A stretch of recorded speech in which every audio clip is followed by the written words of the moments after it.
For the wise part, I just want to do a couple of quick thanks. The first is to Michelle. Michelle's with Diversity and Social Justice Education, which is a unit of the university housed here at the University YMCA. They are great organizational friends and a great partner in this program. The Longtime Friday Forum has been running for 96 years. And for the last several, we have been working with Diversity and Social Justice Education to pair up and make an even stronger program. So we're so grateful for your partnership in this long-standing program. The other is just a quick thanks to my good friend, Jason Finkelman, for being here this week.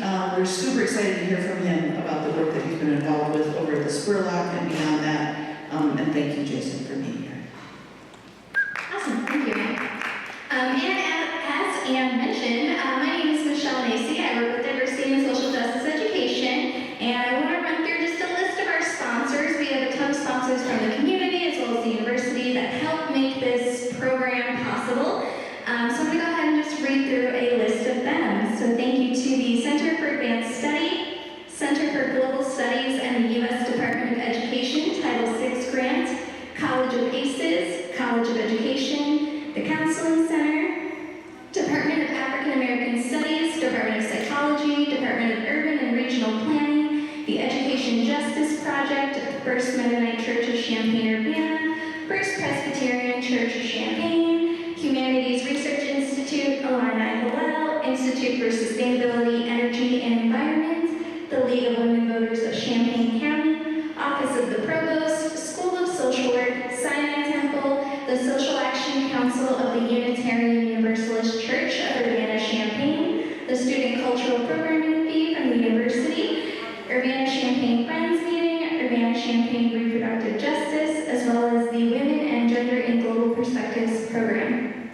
It's also my pleasure to get to introduce our speaker today. I personally am super excited about this presentation. For those of you who don't know, I am a quarter Japanese, and my grandmother was born and raised in Tokyo, and Jason has been a big part of also encouraging me to dive a little bit more into my own history as far as being a former student and current staff who is of Japanese descent. So Jason is the Artistic Director of Global Arts Performance Initiatives at the Krannert Center for Performing Arts. Established in 2012, Global Arts Performance Initiatives consolidates Jason's distinct curatorial programming in partnership with cultural arts institutions and programs across the University of Illinois at Urbana-Champaign, with a focus on genre-blurring music and international performing arts. Established engagement programming includes Sun Sound, Global Transfer Afterglow, Gateways to World Music, and Improvisers Exchange concerts, workshops, and artist residencies. Jason's efforts in enriching campus and community through the arts was recognized in 2019 with an Advocate ACE Award from the Champaign County Arts Council and as Best Promoter of the Decade by Champaign-Urbana's online magazine Smile Politely. So I'm going to go ahead and hand it over to Jason, who will share with us a little bit about his work currently at Spurlock.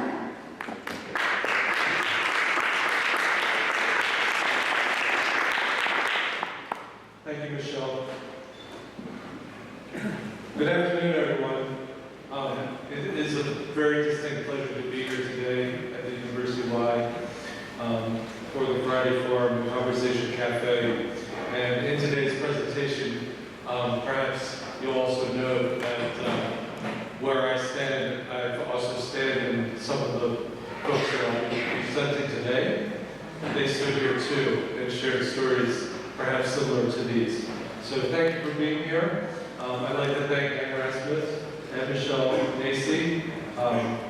And of course I want to thank all the people at the Spurlock Museum who made this exhibition, Nikkeijin, Illinois, possible. I'm going to try to go through a lot of slides today, and what I wanted to do is I wanted to call out all the names of the people who are in the show. There's 12 profiles that are featured that I researched in the archives here to tell the broad story of the Japanese American experience. I wanted to also share with you, though, before I start, that how the origin of this project came to be. So shortly after we were coming out of COVID, I was having a meeting with the director of the Spurlock Museum, Elizabeth Sutton, and she asked what had I been keeping myself busy with, and I shared that I was really involved with getting into real deep into my genealogy, both my Jewish family and my Japanese American family. So I'm Yonsei, I'm fourth generation Japanese American, and my mother was born at Tule Lake during the incarceration. So my Japanese family is very connected to this history, and it's always been very interesting for me to find these histories buried within books. There's images of family members, there's images of extended family members, and it's always fascinating to see where these images pop up. So that's part of the research that I've been doing. So when I shared this story with Elizabeth Sutton, she turned to me after I shared some of the history of my Japanese American family, and she stated, you know, Jason, I've always wanted to do an exhibition on the Japanese American experience, and I think I found my curator. So that was pretty stunning and quite an opportunity for me to say, well, let me think about how I would like to tell the story of the Japanese American experience, and I'll get back to you next week. And I came up with a proposal of Nikkeijin, Illinois. And the name, I fretted over the name a great deal because I wanted to be sure that, you know, I was representing correctly. And in a way, I'm actually not. So Nikkei is the word for a person of Japanese descent that lives outside of Japan. So the Nikkei population, you can live anywhere in Brazil, in Panama, in the US, in Europe, and be of Japanese descent. You're part of the Nikkei population. Jin is person. So Nikkeijin is a person of Japanese descent.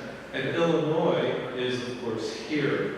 In Japanese, you would put Illinois before Nikkeijin. You would say Illinois Nikkeijin. But in conversations that I have with Japanese friends, they're like, well, you know, in English, it might sound better, Nikkeijin, Illinois. So I think we're good.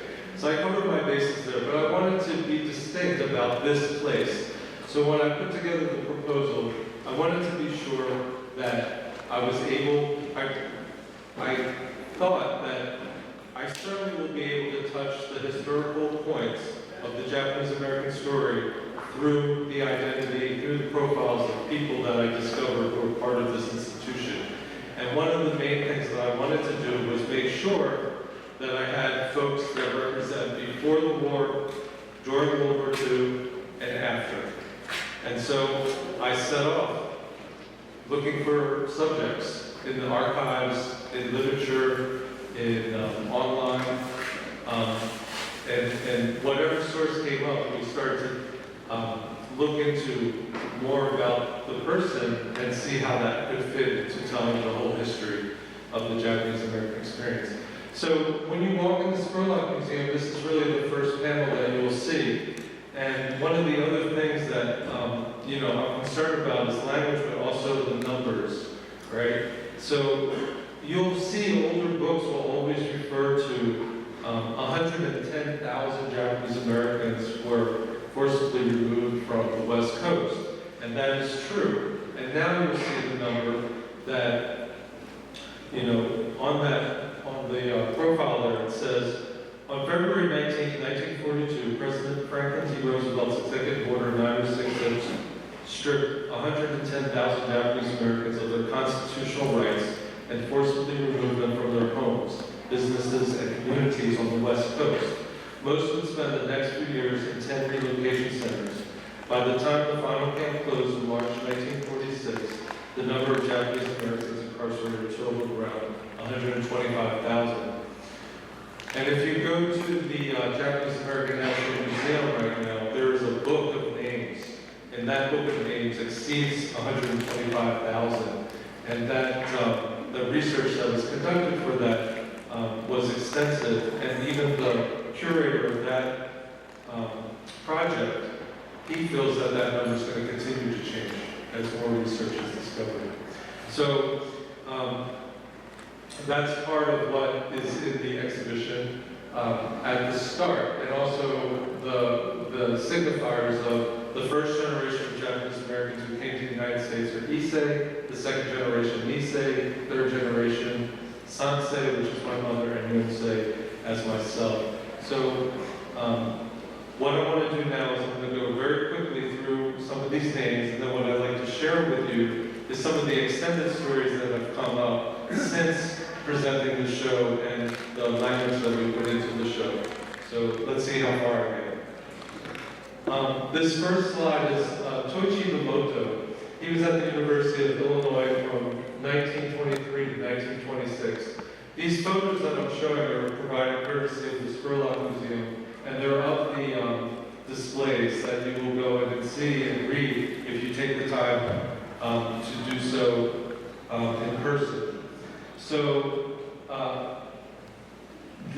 all I want to say basically is, I thought maybe what I would do is I would read just the World War II history and also their engagement with the U of I. So Toichi Iwamoto, he was here from 1923 to 1926 and earned a BS in floriculture. And he was also the president of the Cosmopolitan Club, which was somewhere near this side of campus. And in the yearbook you see his photograph with the Cosmopolitan Club. In World War II history, a day before entering the Merced Assembly Center, Toichi and Alice Iwamoto's daughter Marilyn was born. The family was then sent to Machi in Grenada, Colorado. In 1943, Toichi left to work at Schromm's Nursery in Crystal Lake, Illinois, and his wife and daughter joined him a few weeks later. For those who aren't familiar with the whole incarceration experience, I would say that there were 10 incarceration camps that were the permanent camps, but before you would go to one of these camps, you would report to an assembly center first. Okay, so I'll keep trying to emphasize that as I go along. Seiichi Kanzo was one of the figures that I became very obsessed with early on, and he joined the University of Illinois as a research graduate student in 1929. He held an MS in engineering. He was born in 1905 and he died in November of 1992. There's some really interesting things about Bud Kanzo. He spent his entire career here at the University of Illinois. So for his World War II history, we noted, employed outside of the West Coast Military Exclusion Zone, Seiichi Kanzo maintained his station at UIUC as a research professor and contributed to the war effort as a fuels consultant. While he and his wife and daughter resided in Champaign, his mother and sister first reported to Stockton Assembly Center and were incarcerated at Rower 1942 to 1945.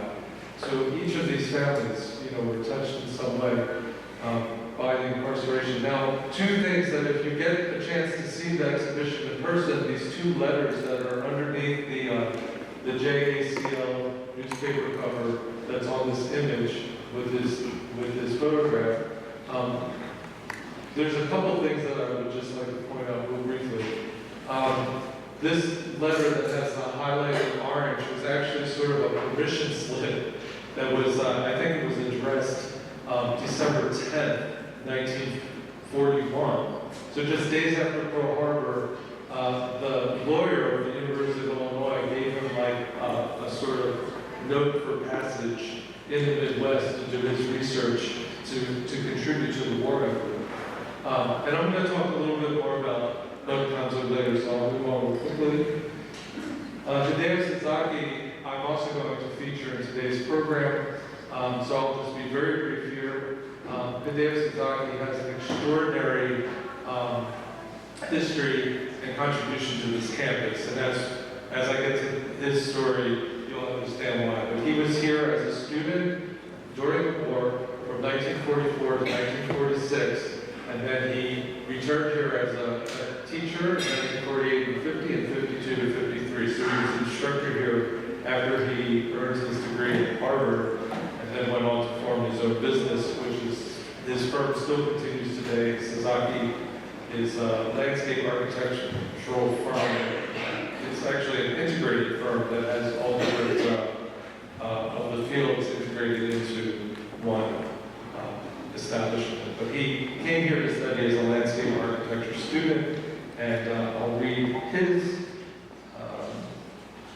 World War II note at this point. So it says, the Dale entered post-war relocation in Arizona with his parents and siblings on August 6, 1942. He is listed departing for Chicago with indefinite leave, community invitational, April 2nd, 1944. He worked for a photography studio and attended Central YMCA College before transferring to UIUC. The November 1944 faculty and student directory lists the camp as his home address. Okay? We're going to get back to him, and I'm going to revisit this description. Henry Iahara is a really fascinating figure. The Board of Trustees Public Record made an exception in accepting Iahara as a student here. He finished school at New Trier High School, and he was a track star. And while he was here, he won the national championship in broad jump for the NCAA. And that was being reported all the way back to camp newspapers, to the people who were incarcerated. And I always feel like they were able to celebrate, their young people who are out in the world doing great things, right? So here's his little description during World War II. During World War II, Henry Iahara's family was ripped apart by American federal policy. He and his mother and some older siblings directly entered posted incarceration center. His father had been held separately at the Santa Fe detention facility administered by the INS, and one of his brothers enlisted in the Army. Henry left Poston with indefinite leave for employment in Winnetka, Illinois in 1943. His father reunited with family members at Poston in 1944. David T. Katagiri was here from 1948. So now there's 5 personalities that were affiliated after World War II. And David Katagiri's story, I don't know a lot about, but what I do know is really fascinating. So, I was very happy to include people who had these incredible careers like Sasaki, but also people who contributed in various ways. And I would say that the principal reason in this photograph, you'll see that there's a historic photograph of the 442. So one of the things that I always hope that this exhibition will show is that the Japanese American community during the incarceration experience was split. And I'll talk a little bit more about this. But there was the loyalists and the disloyals that became known from a questionnaire that split the community. And so David Katagiri served in the 442nd Infantry Battalion that was a segregated unit that was only Japanese American soldiers. And this unit was the highest decorated unit for time of service in the history of the U.S. military. So that means that more of their soldiers suffered injuries or perished during World War II than any other unit. And so they saw frontline battles, and they were put in situations where that were very extreme. So I'll just say this for David Katagiri, who was born in Kent, Washington, in April 1925, and he died in March of 2015. And he graduated here with a BS in mechanical engineering. If I didn't mention this earlier, Bud Kanzo was also in engineering, and his long career, he was at one point the director of engineering. So David's family was incarcerated at Tule Lake. After turning 18, David filed a draft registration card before departing with his family to work on a chicken farm in Arlington Heights, Illinois. He was quickly drafted and stationed in Europe, assigned with a communications group in the 2nd Battalion of the 442nd Regimental Combat Team. David experienced combat in Italy. He was wounded by shrapnel in April 1945 and finished his service processing German prisoners.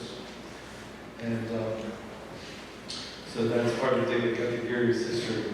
And, we do have a historical note on the side. These little blue circles that you see next to these profiles, those are the historical notes in the exhibition. And maybe since I said something about the 442nd, I'll go on to say, Japanese American soldiers were segregated into the 100th Infantry Battalion, mainly draftees from Hawaii's National Guard, and the 442nd Regimental Combat Team, a combination of Hawaiians and mainlanders, including volunteers from the camps. The 100 saw 7 months of heavy combat in Italy before becoming officially attached to the 442nd. Under the motto, "Go for broke," the soldiers fought unceasingly and were rarely allowed time to recover. In October 1944, they were tasked with rescuing over 200 soldiers known as the Lost Battalion, who were trapped behind Nazi lines in France. They succeeded after 6 days of brutal fighting and over 800 casualties, and went to play a crucial role in pushing German forces out of Italy. Today, this team remains America's most decorated military unit for its size and length of service. Their demonstration in blood helped change popular opinion back home about the loyalty of Japanese Americans. So there's so much to say about this divide and those who were on the line of serving and fighting for the country, and those who were like, all of our civil liberties were taken away, and until you release us from incarceration, we want to fight and serve this country, or we want to serve this country in ways that will help, but right now we're in prison. Why should we do that? That was another attitude. Now, Lillian Kimura is also a favorite of mine. It was very hard to find a lot of information, but one of the things that I've been saying about this exhibition in doing this research is it really has changed the way I see this campus. I walk along this campus as if I have augmented reality glasses on, and I see the spaces in which these people inhabited. And she inhabited the West Koga house. And the West Koga house is right near, it was off of Illinois Street, right near where the Levis Center is. And now they're doing some construction there. There used to be a bench that had a little placard about West Koga House. But that was one of the places where international students, African American students, and all women were able to live together. So she was here from 1947 to 1951. She received a BA in Liberal Arts and Sciences, and then in 54, she earned a MSW. That's, what is that? The Women's Master of Social Work. And so she went on, and I wanted to mention people who have a connection with the YMCA, but she had a connection with the YWCA, and had a long career as a director there. So her World War II history. Lillian Kimura's family reported to the Manzanar Assembly Center before it was redesigned as a relocation center on June 1st, 1942. 13-year-old Lillian spent more than 3 years incarcerated at Manzanar before she, along with her parents and younger sister, departed for Chicago in August 1945.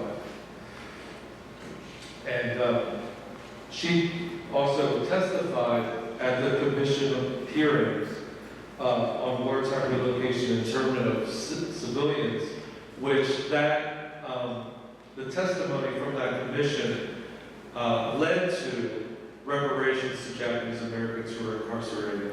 And I don't have time to get too deep into all of that, but if you, again, there's a quote on the wall here that I guess I could read as sort of a synopsis of this. So when she testified in September 1981, and you have to remember that Japanese Americans did not really speak about this history to their children. You know, for their children, for the Nisei who experienced it, or for the Issei who did not speak of it and showed up at this commission hearing, for some of their children and grandchildren, it was the first time they ever heard any of this history from their parents directly. So, as a representative of the National YWCA in New York, Lillian testified, and she quotes, "Clearly the evacuation and the detention of 120 Americans of Japanese ancestry were motivated for racist reasons. Clearly, this violation of human and civil liberties must not happen again. The YWCA supports the efforts being made by Japanese Americans for redress. We urge the Commission to recommend appropriate remedies to prevent the recurrence of such events. Ken Gunji, I'm actually going to now go a lot faster because I'm going to run out of time. Ken Gunji is a very beloved and wonderful figure on this campus. His wife was the director of Japan House, and his daughter is currently the director of Japan House. And I'm very honored that they offered me the opportunity to share Ken Gunji's story. Ken was actually in Japan as a child during World War II. And that was another story that I was hoping to have in this exhibition. I was reading a lot about Japanese Americans who were in Japan during the war, and there's a lot of different reasons. I mean, he was young at the time, I'll just read this real quick. In April 1941, Hajime and Umeo Gunji left California to introduce their son Ken to relatives in Japan. Stranded in wartime Japan, Ken was prohibited from speaking English while receiving an ultra-nationalistic education. Traveling south in late August 1945 to visit relatives, Ken witnessed the aftermath of Hiroshima's destruction. The Gunjis returned to the U.S. in 1949.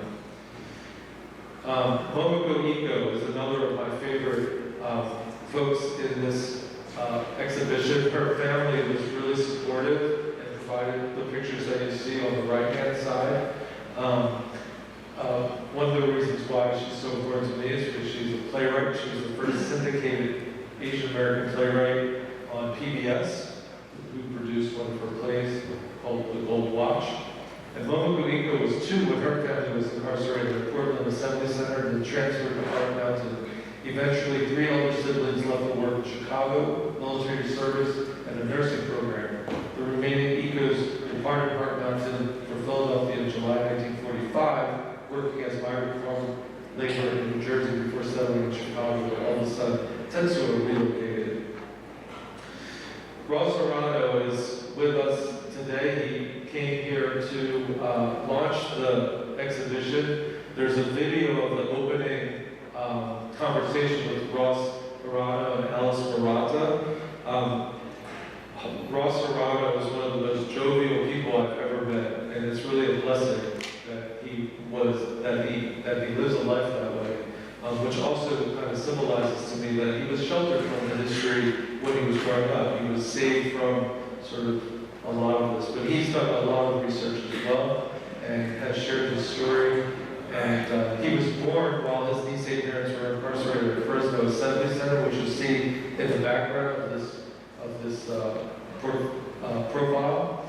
They were transferred to the Jerome War Relocation Center in Arkansas. He had 7 uncles who served in World War II. 4 served in the 442nd Regimental Combat Team, and 3 served in the Military Intelligence Service in New Guinea, the Philippines, and in Japan. So Ross also served his community by being on he was the chair of the Asian American Advisory Committee under Mayor Harold Washington in the 1980s. Yuki Llewellyn is perhaps the most famous figure here at the University of Illinois. This picture is one of the defining pictures of the World War II experience of incarceration. And Yuki Llewellyn was here at the University of Illinois as a very important staff member. She arrived here and started working here in 1967. And when she left and retired in 2002, she was the assistant dean of students and director of registered student organizations. She's done a lot of amazing work, and I just love this photograph we found in the archives of her picture from the 60s. But I had to include her because when I looked up Japanese Americans and World War II, her picture didn't even, Japanese Americans, University of Illinois, her picture didn't even come up. So I was like, well, she's the most known photograph, one of the best known photographs of the experience, and yet she may not be known here. So Ray Sasaki also was really a critical character for me because he was here for from 1975 to 2001. He's a professor of trumpet, and I interviewed Ray Sasaki for this exhibition and used his profile as my template to what I can do. So I was really thankful for him to share his story and to allow me to do some external research on his family. He's third generation Sensei, and his father, Masaru, enlisted in World War II military service before Executive Order 9066. Ray's maternal grandparents were incarcerated at Fresno Assembly Center, Jerome, Tule Lake, and repatriated to Japan on December 27, 1945. This is another reason why I really wanted to have Ray's story in here, because there were those Japanese Americans who said, no, I don't agree with any of this. And they were sent to a segregated incarceration camp, Tule Lake, where all the disloyals were. And those who wanted to repatriate to Japan were at Tule Lake, including my grandparents. So here's my profile, and I'm here now. So thank you for your attention today. I just want to say that a couple other parts, I'll read my profile in a second, but I just want to say the other parts of the exhibition are these items from World War II are related to the incarceration experience.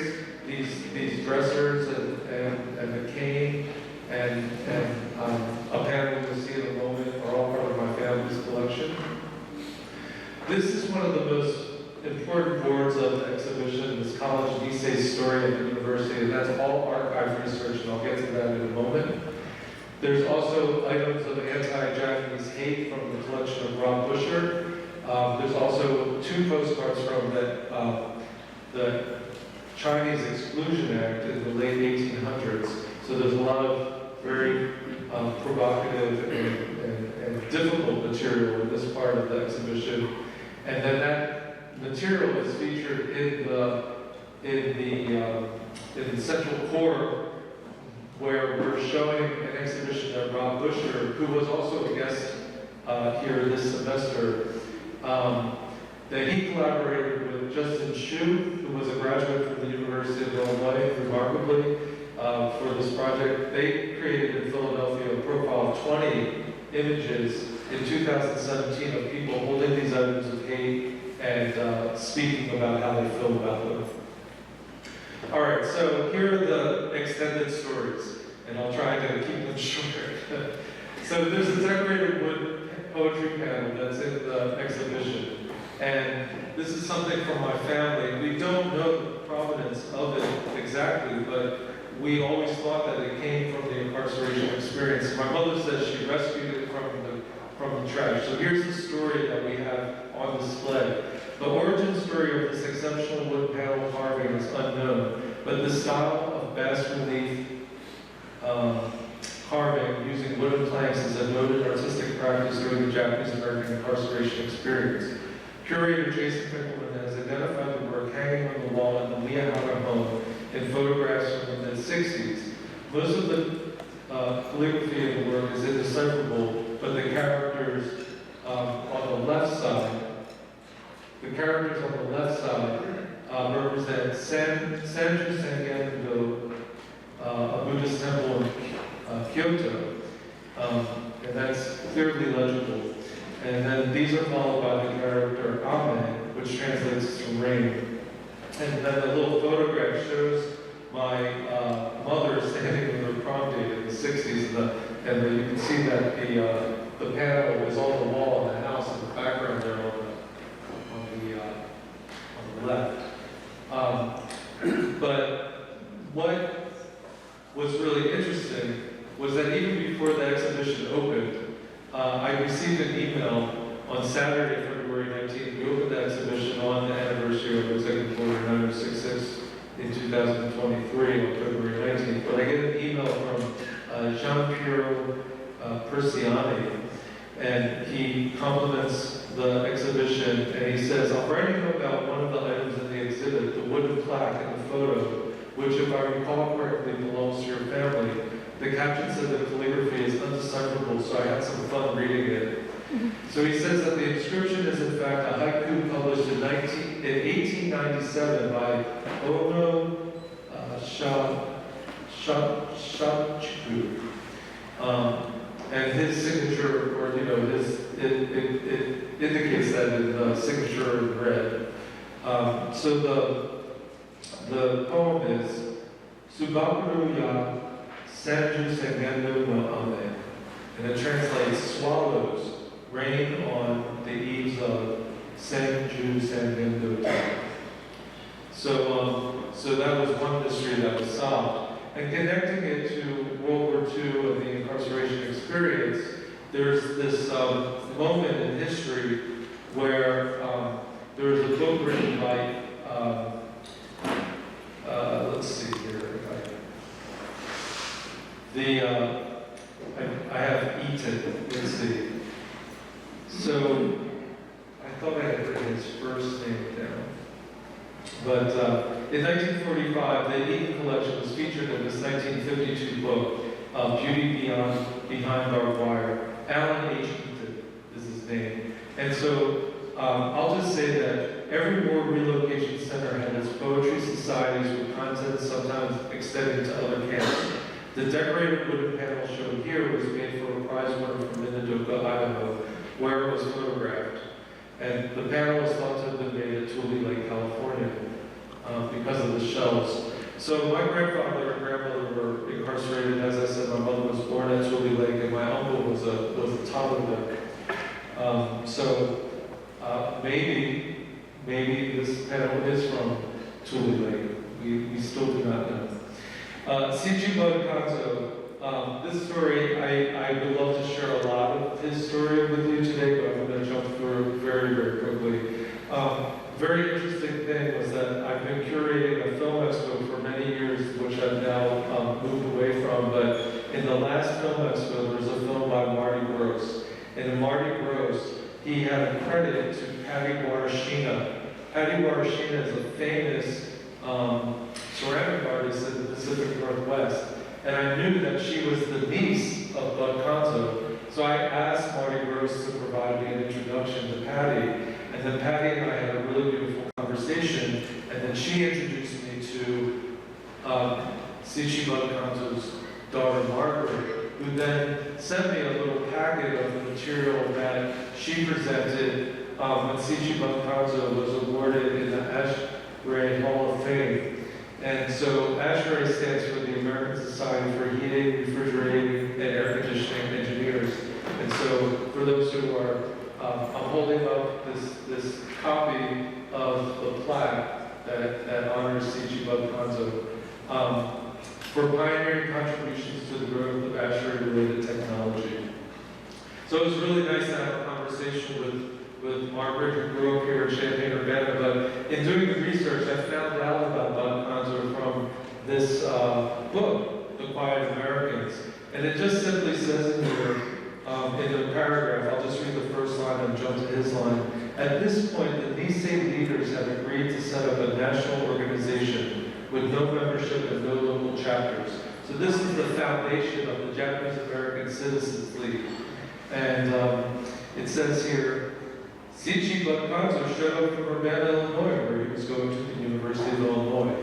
That one line led me to this incredible story about Bud Kanzo, who, again, part of my augmented reality is walking down Stoughton Street, and you can see the experimental house that still stands where he raised his children for a time.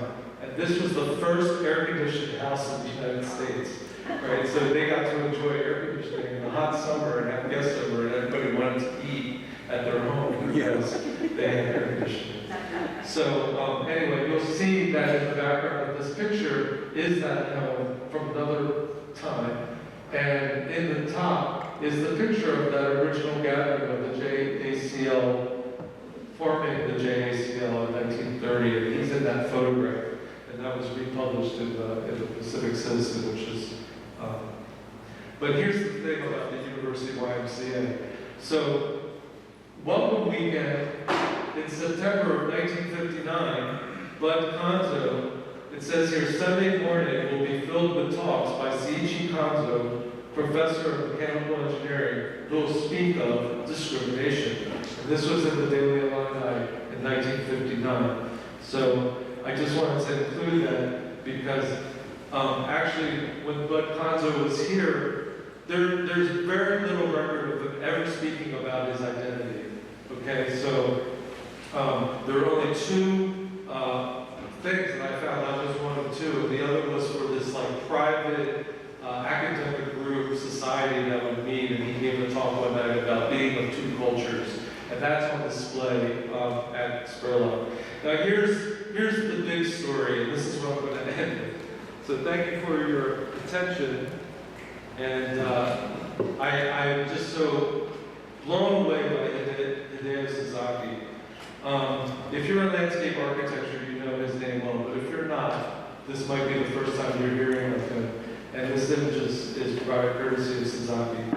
So I just want to tell, like, there's these other extensions of the story that are really profound. So Miki Ordihara was just on campus as a Center for Advanced Studies speaker. And she arrived from New York City from Japan in the mid to late 80s to study with Martha Graham. And there she met Yuriko Amemiya. And Yuriko is a Japanese American who was incarcerated at Gila River, Arizona, and was released in September of 1943 to go to New York City and join the Martha Graham Dance Company in 1944. Okay, so Yuriko, she was married to a sociologist named Charles Kikuchi in 1946. So during Miki Ordihara's visit here, together reviewed the Nikkeijin, Illinois exhibition and shared some stories. But it was at dinner after her lecture, Millercon lecture, that I realized she had been referring to Yuriko, who was married to Charles Kikuchi, right? And I said, are you talking about Charles Kikuchi who wrote this book, the Kikuchi Diary, which was published, I believe, in 1973 by the University of Illinois Press? And so I want to give a shout out to the University of Illinois Press for lifting the story up for many years. So they offered this in paperback edition in 1993, and it was one of the early first-person accounts of the Japanese American experience. So while I was browsing online for information, for resources, I happened upon the Kikuchi papers in the Online Archive of California. And these contain interviews of Japanese Americans who settled in Chicago during the war years. And within the collection, titled The Japanese Evacuation and Relocation Study, I was surprised to find Hideo Sasaki's name in the index and discovered the story I'm going to share with you now. So again, when we launched the exhibition, we have a date of April 2nd, 1944 as leaving indefinitely for Chicago. Now, it's interesting because that's on the official record of the War Relocation Authority in their book. They'll have you listed by number and family name, and they'll say when you arrived, where you were before, and where you've gone, and when you have definitely where you're going to. But actually, what's so fascinating about this document is it provided greater insight on Hideo Sasaki's journey from Poston to Chicago, which commenced only 7 weeks after entering the incarceration center with his parents and siblings. It's a fascinating 264-page document which contains not only the interviews, but diary entries and copies of letters to friends from the Colorado Sugar Beet Farm, Denver, and Chicago, revealing all he struggled with in his relationship to his identity and purpose. So now I have these figures where he enters Poston on August 6th, but he goes with the first group to leave with the sugar beet harvest in September 30th, 1942. And then he ends up in Denver. So I'm going to just read this. I wrote just a brief thing. I have a couple more minutes. Yeah, okay, so this is the final thing. Thanks for staying with me. Reading the Kikuchi interview provided greater insight on Hideo Sasaki's journey from Poston to Chicago, which commenced only 7 weeks after entering the incarceration center with his parents and siblings. This fascinating 264-page document contains, as I said, interviews, diary entries, letters to friends from Colorado, from Denver, and Chicago, revealing his intense emotional struggle with identity and purpose.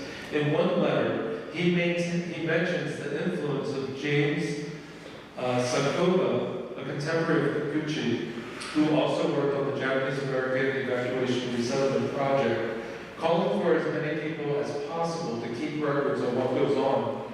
So at the end of the war, there will be a real material to help analyze the moment. We are so fortunate Sasaki understood the importance of recording his experience.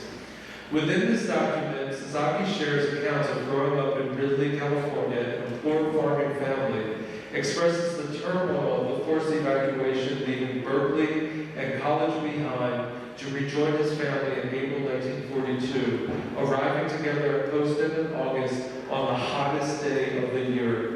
Hideo psychologically breaks down upon experiencing regimented life under military confinement, but finds some respite by seeking employment at Poston, which offered more options than the standard positions ever offered to Nisei: produce stands, farm work, and menial domestic tasks. He also discovers his self-confidence grow with the opportunity to talk to Caucasian personnel as equals. But in the end, he cuts his experiences at Poston short by joining the first group of 9 to leave for farm work in Colorado on September 30th, 1942. At the end of the beet harvest season, his principal desire was to stay out of the incarceration camp and return to college. So Hideo broke WRA regulations by heading to Denver with 3 others in the middle of December without a permit. In December, they did report to the WRA that they were taken advantage of by the sugar beet representatives. So basically, they didn't earn any money during their work time because they had to spend it all on surviving there, and received extended permits to find employment in Denver. During Hideo's stay in Denver, he writes several letters to confiding friends, his state of mind, and the personal conflicts he's navigating. In February 1943, he is torn between deciding to sign up for military service, find better work, or attend college. His younger sister is now currently in school with the financial support of the family, so Hideo is critical that he finds work to support his future studies. He is conflicted with the pressure of Nisei proving their loyalty by joining the segregated army, the constant barrage of anti-Japanese racism in the press, his fear and anxiety of the war, and his dream to study landscape architecture. Learning to develop photographs in the studio in Denver, Hideo finds similar work when he arrives in Chicago. Intellectually, Hideo is becoming more conscious of minority problems while in Denver and starts to formulate his thinking around these issues. He continues to expand his knowledge in Chicago, reading works by Carrie McWilliams, who wrote about Japanese Americans and race discrimination in the 1940s, Native Son by Richard Wright, and various pacifist books and many pamphlets on Nisei and other minority groups. Hideo also pursued his dream of enrolling in the university to study landscape architecture. The University of Illinois had a leading program in this area, but its inquiries to enroll were met with this response on January 25th, 1944, from UIUC examiner D.A. Grossman. And this letter is included in the packet, and it's a similar letter that many Japanese American students received. And it states, in answer to your in answer to your recent letter, let me explain that the University of Illinois is located within a few miles of Chinook Field, a very large Army Air Force training school. That we have our campus, 3 Navy schools and Army. I can't really see everything over there, but essentially they're saying we're a military exclusion zone, so we're not encouraging. For these reasons, I regret to say that it seems inadvisable for students of Japanese descent to come here. Now this is in January of 1944. So let me just say that on this board, you'll see all the history about coming up with a policy to admit Japanese Americans. And they came up, the Board of Trustees passed the policy in March of 1944.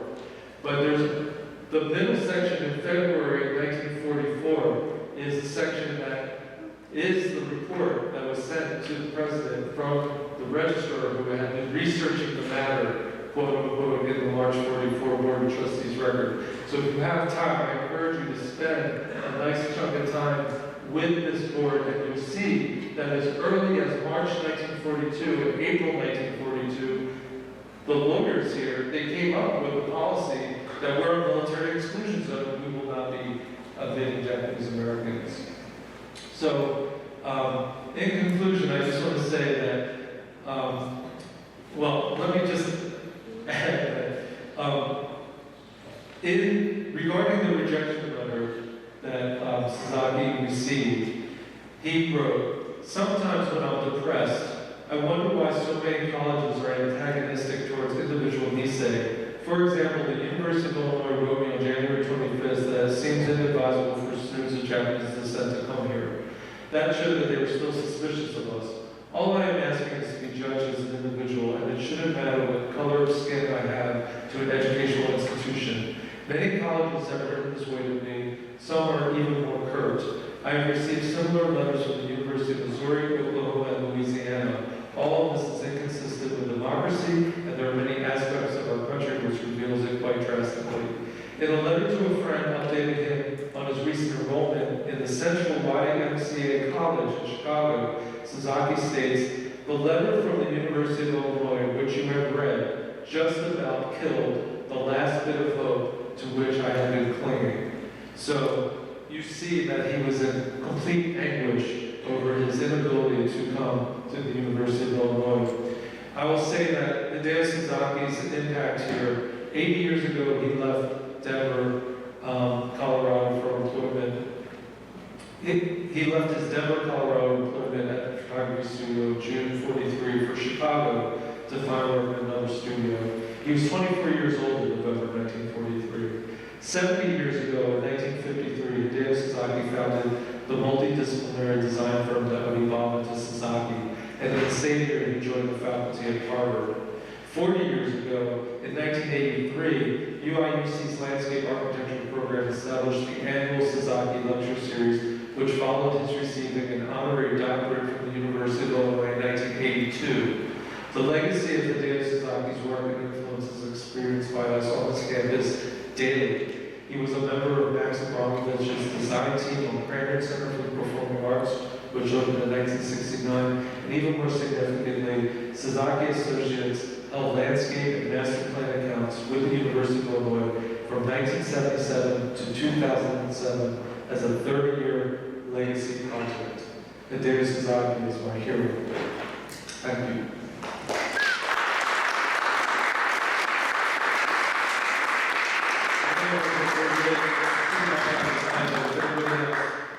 A burning question. Maybe we can take one question, and then I'll stick around for a little while if you want to chat personally. Thank you very much, everyone. Paul. The gentleman who was in the Army who then ran a detention center for Germans or an Italian, did he write much? Because he did not write much. In fact, what I found out was there was a movie being made about him, but the person who was making the movie didn't complete it. One of the fascinating things about him was that he, as he was incarcerated, he was always involved with model airplane making, and there's this whole story about him building a model airplane and flying it within the confines of, like a motorized airplane, flying it within the confines of the incarceration camp. And he went in, he worked for Boeing for his entire career. Huh. Thank you, everyone. Thank you.